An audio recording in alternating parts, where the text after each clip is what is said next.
Hi all, welcome back to my channel. അപ്പോൾ നമ്മുടെ ഈ വീഡിയോ ക്ലാസ് 11ലെ ട്രിഗ്നോമെട്രിക് ഫംഗ്ഷൻസ് എന്ന് പറയുന്ന ചാപ്റ്ററിൻ്റെ കണ്ടിന്യൂഷൻ ആണ്. നമ്മൾ ലാസ്റ്റ് വീഡിയോയിൽ എക്സസൈസ് 3.1 വരെയാണ് നമ്മൾ പഠിച്ച് നിർത്തിയത്. ഇനി അതിൻ്റെ അടുത്ത സെക്ഷനാണ് നമ്മൾ നോക്കാനായിട്ട് പോകുന്നത്. അപ്പോൾ നമ്മൾ ഈ തുടർന്ന് ഈ ചാപ്റ്ററിലോട്ട് പോകുമ്പോൾ നമ്മൾ അറിഞ്ഞിരിക്കേണ്ട ഒരു സാധനമാണ് ഞാനിപ്പോൾ ഈ വരച്ച് വെച്ചിരിക്കുന്നത്. ഓക്കെ, മിനിമം ഇതെങ്കിലും നമ്മൾ പഠിച്ചിരിക്കണം, നമ്മൾ കാണാതെ പഠിച്ചിരിക്കണം. ഇനി നിങ്ങൾക്ക് ഇത് ഓരോത്തിൻ്റെ ഇപ്പോൾ ഇതിൽ നിന്ന് എന്താ സൈൻ 0യുടെ വാല്യൂ 0, സൈൻ 30യുടെ വാല്യൂ 1/2, സൈൻ 45ൻ്റെ വാല്യൂ 1/√2, സൈൻ 60യുടെ വാല്യൂ √3/2, അങ്ങനെ ഓരോന്നിൻ്റെയും വാല്യൂസാണ് ഞാൻ എഴുതി വെച്ചിരിക്കുന്നത്. അപ്പോൾ 0, 30, 45, 60, 90 ഇത്രത്തിൻ്റെയും ഈ വാല്യൂസ് നമ്മൾ മിനിമം ഇതെങ്കിലും നമുക്ക് അറിഞ്ഞിരിക്കണം തുടർന്നുള്ള പ്രോബ്ലംസ് ചെയ്യാനായിട്ട്. ഓക്കെ, ഇനി നിങ്ങൾക്കിത് കാണാതെ പഠിച്ച് വെക്കാനായിട്ട് പറ്റുന്നില്ല, അല്ലെങ്കിൽ മാറിപ്പോകുന്നു, തിരിഞ്ഞു പോകുന്നു എന്നൊക്കെ ആണെങ്കിൽ പെട്ടെന്ന് നമുക്ക് ഈ സാധനം ഒന്ന് എങ്ങനെ എഴുതിയെടുക്കാം, ഇതുപോലെ ജസ്റ്റ് സൈഡിൽ ഒരു ബോക്സ് ഒക്കെ വരച്ചാൽ പെട്ടെന്ന് ഈ സാധനം എങ്ങനെ നമുക്കൊന്ന് എഴുതിയെടുക്കാം എന്നുള്ളത് ഞാൻ പറഞ്ഞുതരാം. ഓക്കെ, അപ്പോൾ ഞാൻ ഇവിടെ ആംഗിളൊക്കെ വരച്ച് ബോക്സൊക്കെ വരച്ച് സെറ്റാക്കിയിട്ടുണ്ട്. ഓക്കെ, ഇത്രയും സാധനങ്ങൾ വരച്ച് വെക്കാനായിട്ട് പ്രത്യേകിച്ച് ഓർക്കേണ്ട ആവശ്യമൊന്നുമില്ലല്ലോ. 0, 30, 45, 60, 90, സൈൻ, കോസ്, ടാൻ, ഈ ഒന്ന് പൊക്കത്തെ ആംഗിൾ, സൈഡിൽ റേഷ്യോസ്, ഫങ്ഷൻസ്, അതും കൂടെ എഴുതി വെക്കുക. ഇനി നടുക്കത്തെ വാല്യൂസ് എങ്ങനെയാണ് നമ്മൾ എഴുതുന്നതെന്ന് നോക്കാം. അപ്പോൾ ഞാൻ ഇവിടെ ഒരു കോളം വേക്കൻ്റ് ആയിട്ട് ഇട്ടിട്ടുണ്ട്. അതെന്തിനാണെന്ന് വെച്ചാൽ ഇപ്പോൾ നിങ്ങൾക്ക് തുടർന്ന് ചെയ്യുമ്പോൾ മനസ്സിലാവും. ഈ ഒരു സാധനത്തിൽ, അതായത് ഈ സ്പേസിൽ നമ്മൾ എഴുതുന്ന സാധനം വെച്ചിട്ടാണ് ബാക്കിയുള്ള ഈ ബോക്സസ് നമ്മൾ കംപ്ലീറ്റ് ചെയ്യാൻ പോകുന്നത്. അതിൽ ആദ്യത്തെ സ്റ്റെപ്പ് എന്ന് പറയുന്നത് ഈ 0യിൽ നിന്ന് അങ്ങ് അറ്റം വരെ 0, 1, 2, 3, 4 എന്ന് പറയുന്ന നമ്പർ എഴുതുക. 0, 1, 2, 3, 4. അപ്പോൾ 0 മുതൽ 4 വരെയുള്ള നമ്പേഴ്സ് ഞാനിവിടെ എഴുതി. ഫസ്റ്റ് സ്റ്റെപ്പാണ്. ഇനി ഈ എല്ലാത്തിനെയും ഞാൻ എന്ത് ചെയ്യുന്നു, ഒരു 4 കൊണ്ട് ഡിവൈഡ് ചെയ്യാൻ പോവാം. ഇതിനെ ഞാനൊരു 4 കൊണ്ട് ഡിവൈഡ് ചെയ്തു, ഇതിനെ 4 കൊണ്ട് ഡിവൈഡ് ചെയ്തു, ഇവിടെ 4 കൊണ്ട് ഡിവൈഡ് ചെയ്തു, ഇവിടെ 4 കൊണ്ട് ഡിവൈഡ് ചെയ്തു, ഇവിടെയും 4 കൊണ്ട് ഡിവൈഡ് ചെയ്തു. അപ്പോൾ ആദ്യത്തെ സ്റ്റെപ്പ് എന്തായിരുന്നു? 0 മുതൽ 4 വരെ ഞാൻ എഴുതി, ആ എല്ലാ നമ്പേഴ്സിനെ ഞാൻ 4 കൊണ്ട് ഡിവൈഡ് ചെയ്തു. മൂന്നാമത്തെ സ്റ്റെപ്പ് അതുകൂടി കഴിഞ്ഞാൽ തീർന്നേ. എല്ലാത്തിനെയും ഞാൻ റൂട്ട് എടുക്കുക. എല്ലാത്തിനും എന്തെടുക്കുവാണ്? റൂട്ട് എടുക്കുവാണ്. ഓക്കെ, അപ്പോൾ എല്ലാത്തിനും ആദ്യത്തെ സ്റ്റെപ്പ് എന്തായിരുന്നു? 0 മുതൽ 4 വരെ എഴുതി, അതായത് നമ്മൾ ഈ ആംഗിളിൻ്റെ താഴെ 0 മുതൽ 4 വരെ എഴുതി. രണ്ടാമത്തെ സ്റ്റെപ്പ് അതെല്ലാത്തിനും ഞാൻ 4 കൊണ്ട് ഡിവൈഡ് ചെയ്തു. മൂന്നാമത്തെ സ്റ്റെപ്പ് എല്ലാത്തിനും ഞാൻ റൂട്ടിട്ട് കൊടുത്തു. ക്ലിയർ? ഇനി നമ്മൾ ഇതിൽ നിന്നാണ് സൈൻ വാല്യൂ കണ്ടുപിടിക്കാനായിട്ട് പോകുന്നത്. നോക്കിക്കേ, 0 ഡിവൈഡഡ് ബൈ എനി നമ്പർ, 0യെ ഏത് നമ്പർ കൊണ്ട് ഡിവൈഡ് ചെയ്താലും ആൻസർ എത്രയാ? 0 ആണ്. അതിൻ്റെ റൂട്ട് എന്ത് തന്നെ? 0. അപ്പോൾ സൈൻ 0 എന്ത് കിട്ടി? 0 എന്ന് കിട്ടി. ഇനി ഇവിടെ 1/4. ഓക്കെ, അപ്പോൾ 2ൻ്റെ റൂട്ട് എടുക്കാം. 1ൻ്റെ റൂട്ട് 1 തന്നെ, 4ൻ്റെ റൂട്ട് 2. കണ്ടോ? 1/2. അപ്പോൾ സൈൻ 30യുടെ വാല്യൂ 1/2. ക്ലിയർ അല്ലേ? ഇനി ഇവിടെ ഈ 2/4നെ എനിക്ക് ചെറുതാക്കുമ്പോൾ 1/2 എന്ന് എഴുതാലോ. 2/4നെ ചെറുതാക്കുമ്പോൾ എനിക്ക് എന്ത് കിട്ടും? 1/2. അതിൻ്റെ റൂട്ട് 1ൻ്റെ റൂട്ട് 1 തന്നെ, ബൈ 2ൻ്റെ റൂട്ട് എന്താ? √2. അപ്പോൾ സൈൻ 45ൻ്റെ വാല്യൂ 1/√2 എന്ന് കിട്ടി. ഇനി ഇങ്ങോട്ട് വാ. സൈൻ 60, 2ൻ്റെയും റൂട്ട് എടുക്കുക. 3യുടെ റൂട്ട് എന്താ? √3 ബൈ 4ൻ്റെ റൂട്ട് എന്താ? 2. അപ്പോൾ ഇവിടെ എന്ത് കിട്ടി? സൈൻ 60യുടെ വാല്യൂ √3/2. ഇനി സൈൻ 90, 4/4 എന്ന് പറയുന്നത് 1, 1ൻ്റെ റൂട്ട് 1 തന്നെ. കണ്ടോ? സിമ്പിളായിട്ട് നമ്മൾ ആ വാല്യൂസ് എടുത്ത് എഴുതിയത് കണ്ടോ? ആദ്യം നമ്മൾ ഈ ഒരു സാധനം, അതായത് ഞാൻ ആദ്യം 3 സ്റ്റെപ്പായിട്ട് കാണിച്ചാൽ ഈ ഒരു സാധനം എഴുതുക. അതിൽ നിന്ന് നമുക്കിതെല്ലാം എഴുതാൻ സിമ്പിളാണ്. ഓക്കെ, അപ്പോൾ നമുക്ക് സൈൻ്റെ എല്ലാ വാല്യൂസും കിട്ടി. ഇനി കോസിൻ്റെ വാല്യൂസ്, അതായത് സൈൻ്റെ വാല്യൂസ് 0, 1/2, 1/√2, √3/2, 1. ഈ ഇങ്ങനെ ലെഫ്റ്റ് ടു റൈറ്റ് എഴുതിയ സാധനം നമ്മൾ നേരെ തിരിച്ച് അവിടെ നിന്ന് ഇങ്ങോട്ടേക്ക് താഴോട്ട് എഴുതും. അതായത് ഇതിനെ നേരെ നമ്മൾ തിരിക്കും. ഓക്കെ, ഇപ്പോൾ 0 ഇവിടെ ആണെങ്കിൽ കോസിൻ്റെത് 0 ഇവിടെ ആയിരിക്കും വരുന്നത്. അതായത് ഈ കംപ്ലീറ്റ് സാധനത്തെ നേരെ തിരിച്ചിട്ടാൽ അതായിരിക്കും നമ്മുടെ കോസിൻ്റെ വാല്യൂസ് എന്ന് പറയുന്നത്. ഓക്കെ, ഇപ്പോൾ 0 ഇവിടെ ആണെങ്കിൽ ഏറ്റവും ലാസ്റ്റ് ആയിരിക്കും പിന്നെ 0 വരുന്നത്, 1 ഏറ്റവും ആദ്യം വരും. അപ്പോൾ ഇവിടെ സെക്കൻഡ് ആണ് 1/2 എങ്കിൽ കോസിൻ്റെ കേസിൽ സെക്കൻഡ് ലാസ്റ്റ് വരും 1/2. 1/√2 അതേ പൊസിഷനിൽ തന്നെ വരും. √3/2 ഇവിടെ വരും. കണ്ടോ? മുകളിലത്തെ സൈൻ വാല്യൂസിനെ നേരെ എടുത്ത് തിരിച്ച് കിട്ടുന്നതാണ് എന്ത്? കോസ് വാല്യൂസ് എന്ന് പറയുന്നത്. അപ്പോൾ സൈനായി, കോസായി. ഇനി നമുക്ക് എന്തും കൂടെ ഉണ്ട്? ടാനും കൂടെ ഉണ്ട്. ടാനിൻ്റെ വാല്യൂസ് എങ്ങനെ കണ്ടുപിടിക്കുന്നത്? സൈൻ വാല്യൂവിനെ കോസ് വാല്യൂ കൊണ്ട് ഡിവൈഡ് ചെയ്താൽ മതി. എന്ത് ചെയ്യണം? സൈൻ വാല്യൂവിനെ കോസ് വാല്യൂ കൊണ്ട് ഡിവൈഡ് ചെയ്യണം. അപ്പോൾ 0/1 എന്താ? 0. ഇവിടെ 1/2 ബൈ √3/2. 1/2 ബൈ √3/2 എന്ന് പറയുമ്പോൾ ഈ 2ഉം 2ഉം രണ്ടിൻ്റെയും കോമൺ ആയിട്ടുള്ള ഡിനോമിനേറ്റർ എന്ത് പറ്റും? ക്യാൻസലായി പോകും. പിന്നെ അവിടെ മിച്ചം എന്തേ ഉള്ളൂ? 1/√3. ഇവിടെ 1/√2 ബൈ 1/√2, മുകളിലും താഴെ ഒരേ നമ്പറല്ലേ. അപ്പോൾ 1/√2 ബൈ 1/√2 1. ഇവിടെ √3/2 ബൈ 1/2. അപ്പോൾ ഇതിൻ്റെയും ഡിനോമിനേറ്റർ 2, ഇതിൻ്റെയും ഡിനോമിനേറ്റർ 2, രണ്ടും ക്യാൻസലായി പോകും. അപ്പോൾ അവിടെ നമ്മുടെ √3/1 എന്ന് വരും. അത്ര വരും? √3. ഇനി ഇവിടെ നോക്കിക്കേ, 1/0. ഏതെങ്കിലും ഒരു നമ്പറിനെ നമുക്ക് 0 കൊണ്ട് ഡിവൈഡ് ചെയ്യാൻ പറ്റുമോ? ഇല്ല. അപ്പോൾ ഇവിടെ 0 എന്ന് എഴുതി വെക്കരുത്.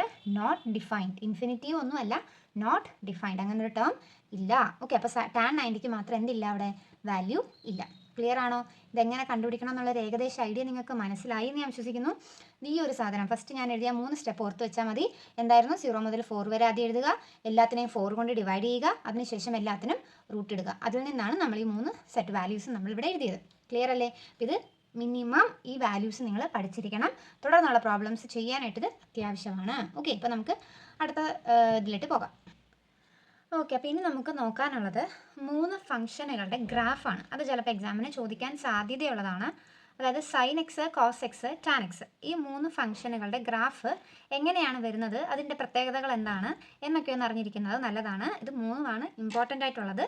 കോട്ട്, സീക്ക്, കൊസീക്ക് എന്നൊക്കെ ഉള്ളത് അത്ര ഇമ്പോർട്ടൻ്റ് അല്ല, ഒട്ടും ഇമ്പോർട്ടൻ്റ് അല്ല എന്നല്ല, നമ്മൾ പ്രധാനമായും പഠിക്കേണ്ടത് സൈൻ, കോസ്, ടാൻ ഈ 3ൻ്റെയും ഗ്രാഫാണ്. ഓക്കെ, അപ്പോൾ സൈൻ എക്സ് എന്ന് പറയുന്ന ഫംഗ്ഷൻ്റെ നമ്മൾ റേഷ്യോ എന്നൊക്കെ വിട്ട് ഇപ്പോൾ നമ്മൾ ട്രിഗ്നോമെട്രിക് ഫംഗ്ഷൻസ് ആണ് നമ്മൾ പഠിക്കുന്നത്. അപ്പോൾ സൈൻ എക്സ് എന്ന് പറയുന്ന ഫംഗ്ഷൻ്റെ ഗ്രാഫാണ് ഞാനിപ്പോൾ ഇവിടെ വരച്ചിരിക്കുന്നത്. ഓക്കെ, അപ്പോൾ ഇതിൻ്റെ പ്രത്യേകതകൾ എന്താണെന്ന് നോക്കാം. ഇതിൻ്റെ ആദ്യത്തെ പ്രത്യേകത എന്ന് പറഞ്ഞാൽ എന്താ? ഈ ഗ്രാഫ് നോക്കിക്കേ, ഒറിജിനൽ കൂടെയാണ് എന്ത് ചെയ്യുന്നത്? പാസ് ചെയ്യുന്നത്. ഓക്കെ, അതായത് നമ്മുടെ എക്സ് ആക്സിസും വൈ ആക്സിസും ജോയിൻ ചെയ്യുന്ന പോയിന്റാണ് അതിൻ്റെ ഒറിജിൻ.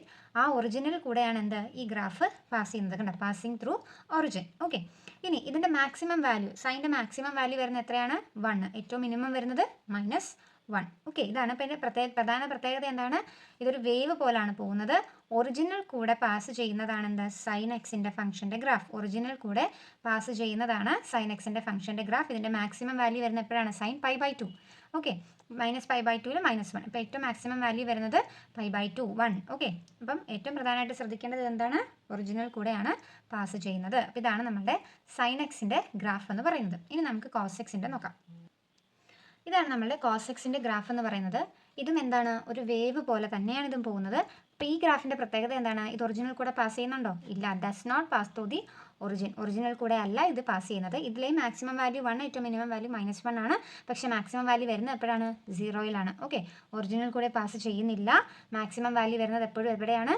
0യിലാണ് മാക്സിമം വാല്യൂ വരുന്നത്. അതായത് 0, π, 2π അങ്ങനെയുള്ള കേസസിലാണ് മാക്സിമം വാല്യൂസ് വരുന്നത്. ക്ലിയർ? ഇതിൻ്റെ ഏറ്റവും പ്രധാന പ്രത്യേകത എന്താ? ഒറിജിനൽ കൂടെ പാസ് ചെയ്തിട്ടില്ല എങ്കിൽ അതെന്താണ്? കോസ് എക്സിൻ്റെ ഗ്രാഫാണ്. ഇനി നമുക്കൊരു ഗ്രാഫും കൂടെ ഉണ്ട്, ടാൻ എക്സിൻ്റെ ഗ്രാഫ്. ഇതാണ് നമ്മുടെ ടാൻ എക്സ് എന്ന് പറയുന്ന ഫംഗ്ഷൻ്റെ ഗ്രാഫ്. ഇത് വേവ് പോലെ അല്ല പോയിരിക്കുന്നത്. കണ്ടോ? ഒരു വെള്ളം ഒഴുകി വരുന്ന പോലെയൊക്കെ ഉണ്ടല്ലേ, ഇങ്ങനെ ചെരിഞ്ഞൊഴുകി വരുന്നത് പോലെയാണ് നമ്മുടെ ഈ ഗ്രാഫ് ഇരിക്കുന്നത്. ഓക്കെ, ഇതിൽ ഞാൻ ഈ ഡോട്ടഡ് ലൈൻസ് അല്ലാതെ വരച്ചിരിക്കുന്നതാണ് കേട്ടോ അതിൻ്റെ ഗ്രാഫ് എന്ന് പറയുന്നത്. അതല്ലാതെ ഞാൻ ഇടയ്ക്ക് ഡോട്ടഡ് ലൈൻസും വരച്ചിട്ടുണ്ട്. അതെന്താണെന്ന് ഞാൻ പറയാം. അപ്പോൾ ടാൻ എക്സിൻ്റെ ഗ്രാഫ് ഇങ്ങനെയാണ് ഇരിക്കുന്നത്. ഓക്കെ, അപ്പോൾ ഇതിൽ 0യിലൂടെ പാസ് ചെയ്യുന്നുണ്ട്, π -π ഇതിൽ പാസ് ചെയ്യുന്നുണ്ട്. ഇതല്ലാതെ ഇതിൻ്റെ ഇടയ്ക്ക് ഞാനോരോ ഡോട്ടഡ് ലൈൻസ് വരച്ചിട്ടുണ്ട്. അതെന്താണെന്ന് വെച്ചാൽ ആ പോയിന്റിലൊന്നും ടാൻ എക്സ് ഡിഫൈൻഡ് അല്ല. നമ്മൾ മറ്റേ ആ ട്രിഗ്നോമെട്രിക് റേഷ്യോസ് എഴുതിയപ്പോൾ, ആ വാല്യൂസ് എഴുതിയപ്പോൾ അതിൽ ടാൻ 90 എന്ന് പറയുന്നത് നമ്മൾ എന്താണ് എഴുതിയത്? നോട്ട് ഡിഫൈൻഡ് എന്നും പറഞ്ഞാൽ നമ്മൾ എഴുതിയത്. അതായത് π/2ൻ്റെ മൾട്ടിപ്പിൾസ് വരുന്നിടത്തൊന്നും ടാൻ്റെ ഫംഗ്ഷൻ നോട്ട് ഡിഫൈൻഡ് ആണ്. ഓക്കെ, അവിടെ ടാൻ്റെ ഫംഗ്ഷൻ ഇല്ല. അതുകൊണ്ട് അതിനെ സൂചിപ്പിക്കാനായിട്ടാണ് ഇവിടെ ഈ ഡോട്ടഡ് ലൈൻസ് വരച്ചിരിക്കുന്നത്. ഓക്കെ, അപ്പോൾ നമ്മൾ 3 ഫംഗ്ഷൻ്റെ ഗ്രാഫാണ് ഇപ്പോൾ നമ്മൾ കണ്ടത്, sine x, cos x and tan x. അപ്പോൾ റേഷ്യോസ് വാല്യൂസ് കണ്ടുപിടിക്കാൻ നമ്മൾ പഠിച്ചു. 3ൻ്റെയും ഗ്രാഫ് നമ്മൾ നോക്കി. ഇനി നമുക്ക് മറ്റേ ഒരു റൂളും കൂടെ നമുക്ക് നോക്കാനുണ്ട്. അപ്പോൾ അതും കൂടെ നമുക്ക് നോക്കാം. ഓക്കെ, അപ്പോൾ അതെന്താണെന്ന് വെച്ചാൽ, ഇപ്പം നമ്മളുടെ കയ്യിൽ സൈന്, കോസ്, ടാന് അങ്ങനെ കുറച്ച് ഫങ്ഷൻസ് ഉണ്ടല്ലോ.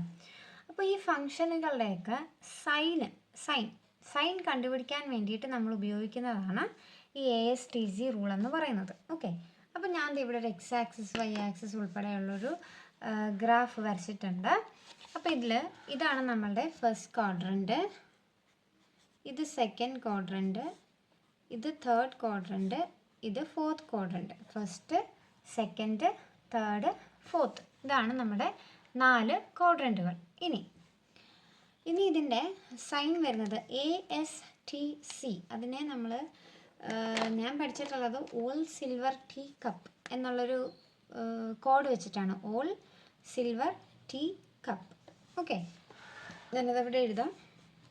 All S silver TTC cup. ഒരു കോഡ് പോലെ ഓർത്തിരിക്കാൻ വേണ്ടിയിട്ട് നമ്മൾ ഉപയോഗിക്കുന്നതാണിത്.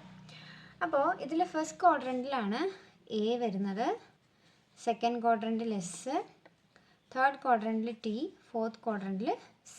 ASTC.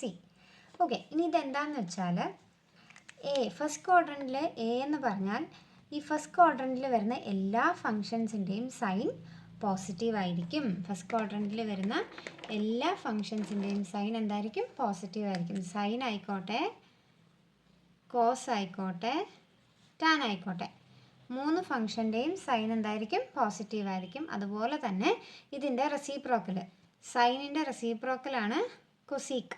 ഓക്കെ, സൈനിൻ്റെ റെസിപ്രോക്കലാണ് കൊസീക്ക്. അതായത് സൈനിനെ നമുക്ക് എങ്ങനെ എഴുതാം? 1 കൊസീക്ക് എക്സ് എന്ന് എഴുതാം. കോസിൻ്റെ റെസിപ്രോക്കലാണ് ആര്? സീക്ക് എക്സ്, 1 സീക്ക് എക്സ് എന്ന് എഴുതാം. ടാനിൻ്റെ റെസിപ്രോക്കലാണ് കോട്ടെക്സ്, 1 കോട്ടെക്സ് എന്ന് എഴുതാം. ഓക്കെ, അപ്പോൾ സൈൻ ആയിക്കോട്ടെ, കോസ് ആയിക്കോട്ടെ, ടാൻ ആയിക്കോട്ടെ, അതുപോലെ തന്നെ കൊസീക്ക്, സീക്ക്, കോട്ട്, ഈ 6 ഫംഗ്ഷൻ നമ്മുടെ ഫസ്റ്റ് ക്വാഡ്രൻറ്റിലാണ് വരുന്നതെങ്കിൽ ഇതിലെ എല്ലാത്തിൻ്റെയും സൈൻ എന്തായിരിക്കും? പോസിറ്റീവ് ആയിരിക്കും. ക്ലിയർ? ഇനി സെക്കൻഡ് ക്വാഡ്രൻറ്റിലോട്ട് വരാം. ഇവിടെ എ ആയിരുന്നു, സെക്കൻഡ് ക്വാഡ്രൻറ്റിൽ എസ് ആണ്. എസ് എന്ന് പറഞ്ഞാൽ സൈൻ ഫംഗ്ഷൻ വന്നാൽ മാത്രമേ ഇവിടെ പോസിറ്റീവ് ആകത്തുള്ളൂ. അതായത് സൈൻ ഫംഗ്ഷനാണ് ഇവിടെ പോസിറ്റീവ് ആകുന്നത്. അതുപോലെ തന്നെ സൈനിൻ്റെ റെസിപ്രോക്കൽ ആരാണ്? 1 കൊസീക്ക് അല്ലേ? ഓക്കെ, അപ്പം സൈൻ എക്സും സൈൻ ഫംഗ്ഷനും കൊസീക്ക് ഫംഗ്ഷനും മാത്രമേ നമ്മുടെ സെക്കൻഡ് ക്വാഡ്രൻറ്റിൽ എന്താവുള്ളൂ? പോസിറ്റീവ് ആകത്തുള്ളൂ. ഓക്കെ, തേർഡ് ക്വാഡ്രൻറ്റിൽ ഏത് ലെറ്ററാണ്? ടി എന്ന് പറയുമ്പോൾ നമുക്ക് പറയാൻ പറ്റും ടാൻ അല്ലേ? അപ്പോൾ തേർഡ് ക്വാഡ്രൻറ്റിൽ ടാനും അതുപോലെ തന്നെ ടാനിൻ്റെ റെസിപ്രോക്കൽ ആരാണ്? കോട്ട്. ടാനും കോട്ടും മാത്രമേ, ടാൻ ഫംഗ്ഷനും കോട്ട് ഫംഗ്ഷനും മാത്രമേ തേർഡ് ക്വാഡ്രൻറ്റിൽ പോസിറ്റീവ് ആകുള്ളൂ. ഫോർത്ത് ക്വാഡ്രൻറ്റിൽ സി. അപ്പം അവിടെ എന്താ വരുന്നത്? കോസ് ഫംഗ്ഷനും സീക്ക് ഫംഗ്ഷനും ആയിരിക്കും പോസിറ്റീവായിട്ട് മാറുന്നത്. ഇതാണ് നമ്മുടെ ASTC rule, all silver tea cup. അതൊരു കോഡായിട്ട് ഓർത്ത് വെക്കുക. First quadrant, second quadrant, third quadrant, fourth quadrant, ASTC. Okay, ആ ലെറ്റർ വെച്ചിട്ട് ഓർത്താൽ മതി. എ ഓൾ, എസ് എന്ന് പറയുമ്പോൾ സൈൻ ഫംഗ്ഷൻ, സൈൻ റെസിപ്രോക്കലായ കൊസീക്കും, ടി എന്ന് പറയുമ്പോൾ ടാൻ്റെ റെസിപ്രോക്കലായ കോട്ട്, സി എന്ന് പറയുമ്പോൾ കോസിൻ്റെ റെസിപ്രോക്കലായ സീക്ക്. ഓക്കെ, അപ്പോൾ ഇതാണ് നമ്മുടെ ASTC. ഇനി ഒരു കാര്യവും കൂടെ പറഞ്ഞു കഴിഞ്ഞാൽ നമുക്ക് പ്രോബ്ലം ചെയ്യാനായിട്ട് അത്യാവശ്യമായിട്ടുള്ള എല്ലാ സാധനങ്ങളും നമുക്കാകും. ഓക്കെ, അതിൽ നിങ്ങൾ ശ്രദ്ധിക്കേണ്ട കാര്യം എന്താണെന്ന് വെച്ചാൽ, ഇപ്പം നമുക്കൊരു പ്രോബ്ലം ചെയ്യാനായിട്ടൊരു ക്വസ്റ്റ്യൻ തന്നിട്ടുണ്ടെങ്കിൽ ആ ക്വസ്റ്റ്യനിൽ പൈ ആണ് അടങ്ങിയിട്ടുള്ളതെങ്കിൽ, ക്വസ്റ്റ്യനിൽ പൈ ആണ് അടങ്ങിയിട്ടുള്ളതെങ്കിൽ അതിൻ്റെ കൂടെ ഒരു ഫംഗ്ഷൻ കാണുമല്ലോ, ആ ഫംഗ്ഷന് എന്താണ്? മാറ്റങ്ങളൊന്നും തന്നെ വരില്ല, നോ ചേഞ്ച്. അതേ ഫംഗ്ഷൻ തന്നെ ആയിരിക്കും ആൻസറിലോട്ടും വരുന്നത്. പൈ, 2π, 3π ഒക്കെ വരുമ്പോഴത്തേക്കും, പൈ, 2π, 3π, 4π അങ്ങനെയൊക്കെ വരുമ്പോഴത്തേക്കും എന്താ? അതിൻ്റെ ഫംഗ്ഷന് മാറ്റമൊന്നുമില്ല, അതേ ഫംഗ്ഷൻ തന്നെ ആയിരിക്കും ആൻസറിൽ വരുന്നത്. ഇനി π/2 ആണ് നമ്മളുടെ ക്വസ്റ്റ്യനിൽ വരുന്ന ഫംഗ്ഷൻ എങ്കിൽ അപ്പോൾ അവിടെ നമ്മുടെ ഫംഗ്ഷന് മാറ്റം ഉണ്ടാകും. നമ്മുടെ ക്വസ്റ്റ്യൻ കോസിലാണെങ്കിൽ അതെന്തായിട്ട് മാറും? സൈനായിട്ട് മാറും. ക്വസ്റ്റ്യൻ ടാൻ ആണെങ്കിൽ അതിൻ്റെ ആൻസർ കോട്ടായിട്ട് മാറും. ക്വസ്റ്റ്യൻ സീക്കിലാണെങ്കിൽ അതിൻ്റെ ആൻസർ കൊസീക്കായിട്ട് മാറും. തിരിച്ചും അങ്ങനെ തന്നെ കേട്ടോ, അതാണ് ഞാൻ അങ്ങോട്ടും ഇങ്ങോട്ടും ആരോ ഇട്ടിരിക്കുന്നത്. π/2 ആണ് നമ്മളുടെ ക്വസ്റ്റ്യനിലുള്ളതെങ്കിൽ കോസ് ഫംഗ്ഷൻ്റെ ആൻസർ സൈനാകും, ടാൻ കോട്ടാകും, സീക്ക് കൊസീക്കാകും. തിരിച്ചും അതുപോലെ തന്നെ സൈൻ കോസാകും, കോട്ട് ടാൻ ആകും, കൊസീക്ക് സീക്കാകും. ക്ലിയർ? അപ്പോൾ ഇത്രയും കാര്യങ്ങൾ. അപ്പം നമ്മളിന്ന് ട്രിഗ്നോമെട്രിക് റേഷ്യോസ് വാല്യൂസ് നോക്കി, ഗ്രാഫ് നോക്കി, ASTC റൂൾ, അതല്ലാതെ ഈ 2 റൂളും കൂടെ നോക്കിയിട്ടുണ്ട്. ഓക്കെ, ഇത് നല്ല രീതിയിൽ പഠിച്ച് വെക്കുക. ബേസ് നല്ല രീതിയിലുണ്ടെങ്കിൽ മാത്രമേ നമുക്ക് പ്രോബ്ലംസ് ചെയ്യാനായിട്ട് പറ്റുള്ളൂ. അപ്പോൾ ഇന്ന് പഠിപ്പിച്ച കാര്യങ്ങളെല്ലാം തന്നെ എല്ലാവർക്കും മനസ്സിലായി എന്ന് വിശ്വസിക്കുന്നു. അപ്പോൾ നിങ്ങൾക്ക് ഈ വീഡിയോ ഇഷ്ടപ്പെട്ടെങ്കിൽ നിങ്ങളുടെ ഫ്രണ്ട്സിനൊക്കെ ഷെയർ ചെയ്യുക, എൻ്റെ വീഡിയോ ഒന്ന് ലൈക്ക് ചെയ്യുക, അതോടൊപ്പം തന്നെ എൻ്റെ ചാനലൊന്ന് സബ്സ്ക്രൈബ് ചെയ്യുക, സപ്പോർട്ട് ചെയ്യുക. താങ്ക്